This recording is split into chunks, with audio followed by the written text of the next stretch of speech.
Hi, everyone. Steve Adubato. We kick off the program talking about a compelling, controversial, important issue with Shawn Hyland, Director of Advocacy for an organization called New Jersey Family Policy Center. The website will be up. Mr. Hyland, thank you so much for joining us.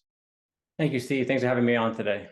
You got it. Shawn, help us understand, what is the greatest concern you and others at the New Jersey Family Policy Center have as it relates to public school education policy in the state of New Jersey as it relates to what parents should or should know, do or do not know, as it relates to their children and what their children are saying potentially to teachers and others about their sexual identity, their sexual orientation, and what's the problem? Well, This is not a new policy. Yeah, there's a number of issues that's been going on for a few years here in the state. I think right now it's becoming a top headline issue because when school boards begin to really listen to the concerns of parents and pass policies to make sure parents are notified and involved in their child's social and emotional well-being, the Attorney General slapped them with civil rights violations. And that's when it really became a top headline issue. All we're asking for is to make sure parents are not kept in the dark about their child's own development.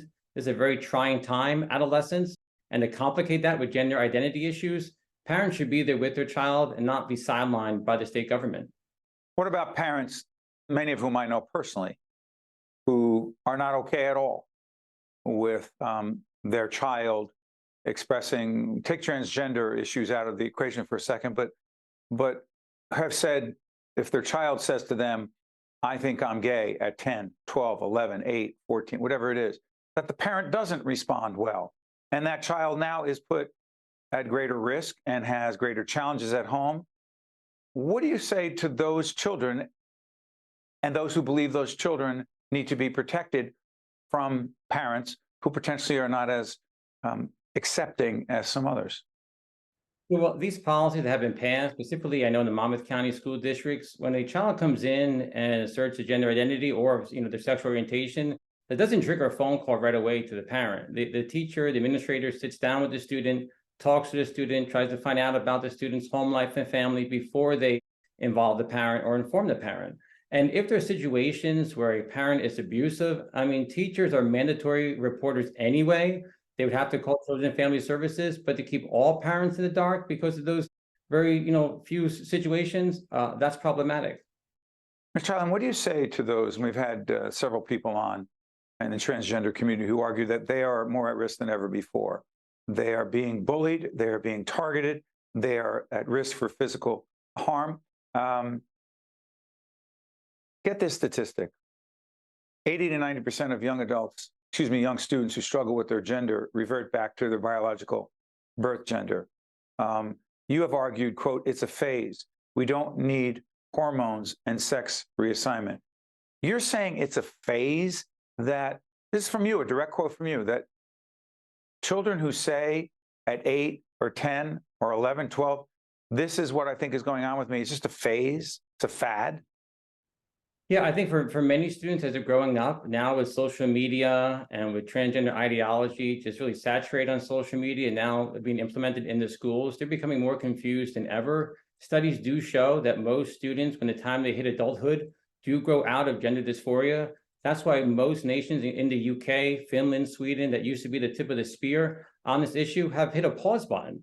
They shut down their gender-affirming care clinics for minors. They're more cautious in transitioning minors because they realize that many of them are going through a very troubling time of adolescence with their mental, social development, and they need coaching, they need love, they need therapy, they need counseling, they need help, not harm.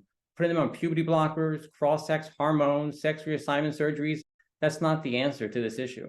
But what does that have to do with public schools and what parents are told or not? That has nothing to, public schools aren't doing any of that. No, but when they know a child is struggling in this area, and they know that these children that struggle in this area have a greater risk of mental health issues, have trauma in their lives, have different things they're wrestling with and struggling with, to tell parents that they don't need to be involved or informed of that situation, that's not right. Parents shouldn't be kept in the dark. No one loves a child more than their mother and their father. And I think we can all agree. No one should love their child more than their mother or father. But you do acknowledge that's not the case across the board.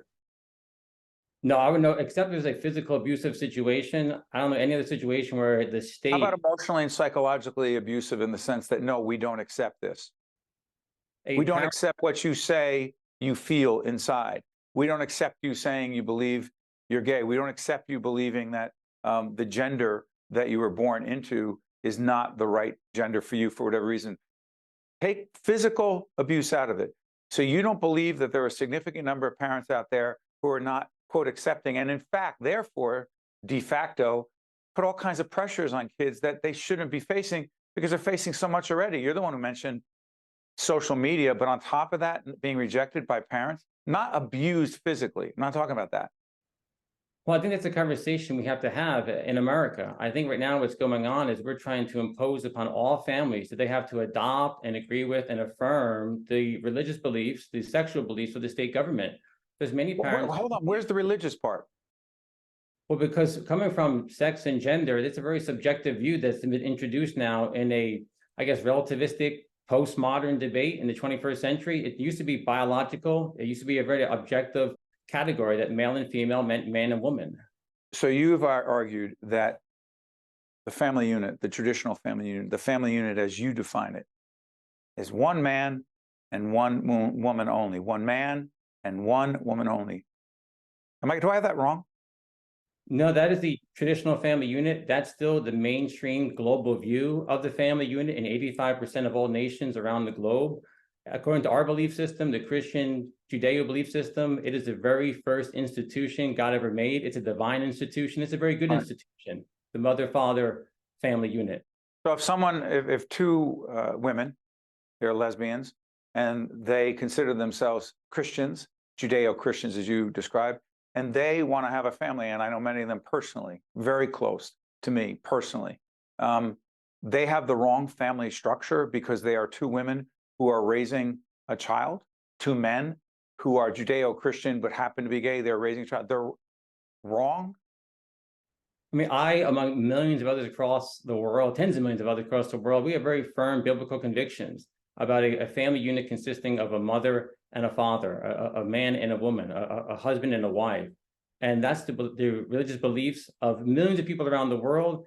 It doesn't have to be your belief or anyone else's belief. You have to respect the religious beliefs of other cultures. You respect people's sexual orientation and how they choose to build a family, given their unique situation, and the fact that you don't get to decide that it's a male and a female, and that's the way the family is. One size fits all, right?